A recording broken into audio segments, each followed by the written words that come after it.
Aloha, it's Kiana, and here are today's top Hawaii headlines from the editors at the Honolulu Star-Advertiser. Also, huge mahalo to Longs Drugs Hawaii for sponsoring the show. Head on over to your neighborhood Longs Drugs for all your shopping needs. Honolulu police made a grisly discovery Tuesday while searching a Hawaii Loa Ridge home in connection with the missing persons case. The decomposing body of an elderly man was found in a bathtub filled with concrete and covered with a layer of coffee. The victim has not been identified, but police believe it is the owner of the house at 357 Lelekepue Place. Records indicate the home belongs to 73-year-old Gary Leslie Ruby. Police are now searching for two men who were seen at the property during an HPD welfare check on Monday. 23-year-old Juan Tehedor Barone, who claimed to live at the Hawaii Loa Ridge home, and 34-year-old Scott Hannon were questioned and released before the body was found. Barone has a residence in Texas and Hannon has a Massachusetts address, but used a passport to enter Hawaii.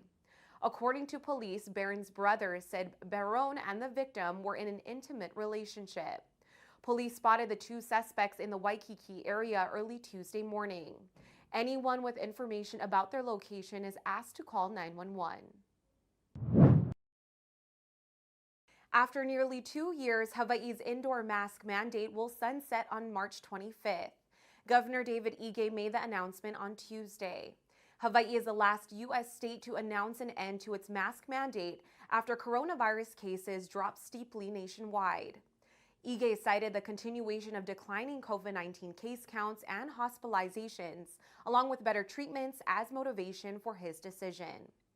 However, Ige warned that he would reimpose the mask policy if cases rise dramatically. Meanwhile, Hawaii's public schools will continue to require masks indoors. Outdoor mask use at Hawaii's 257 regular public schools became optional today.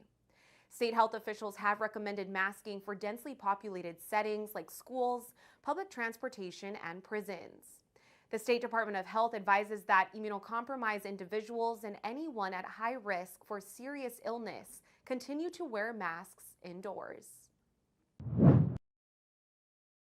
Native Hawaiians held a rally at the state capitol Tuesday in support of a measure that would remove the University of Hawaii as steward of state-managed lands on Mauna Kea.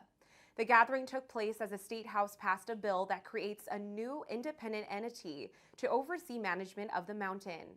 The new stewardship authority would develop a framework to limit astronomy development and create a plan to return the summit to its natural state.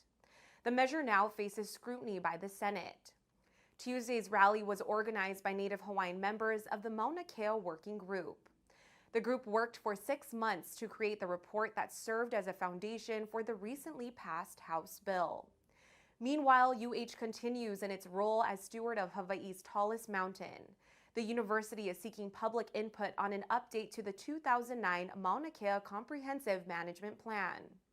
The UH Hilo Center uses the Mauna Kea Comprehensive Management Plan, the Mauna Kea Master Plan, and the Mauna Kea Administrative Rules as guides in its stewardship of the mountain.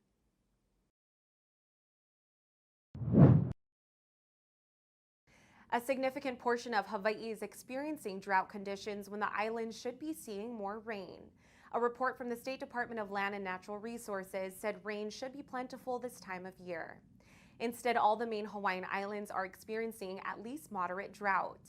The northwestern tips of Kauai and Maui are experiencing severe droughts, according to the U.S. Drought Monitor. The only areas of the state not currently experiencing a drought are the north and west parts of the Big Island.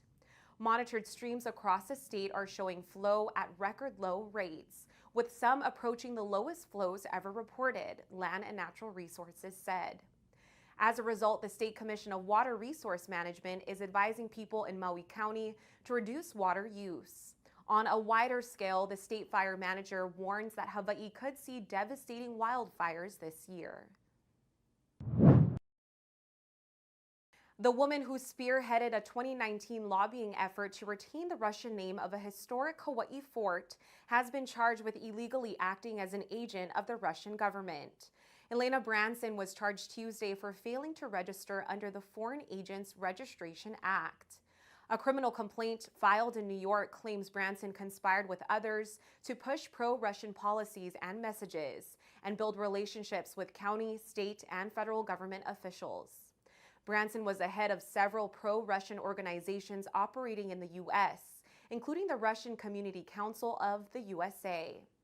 In Hawaii, Branson directed efforts to lobby elected officials, including Felicia Cowden, the current chair of the Kauai County Council's Public Safety and Human Services Committee. Between 2018 and 2019, emails were exchanged and meetings were arranged in a bid to halt the renaming of Russian Fort Elizabeth to Pa'ulaula. The Kauai affair culminated in Cowden and other individuals from Hawaii taking a trip to Moscow to discuss the matter with Russian delegates, including the country's deputy foreign minister. Cowden told the FBI in 2020 that Branson visited her office with letters from the Russian government for delivery to various Hawaii politicians.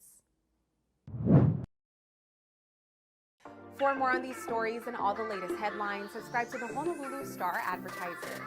Visit Hawaii's top source for breaking news online at staradvertiser.com and download the Star-Advertiser mobile app.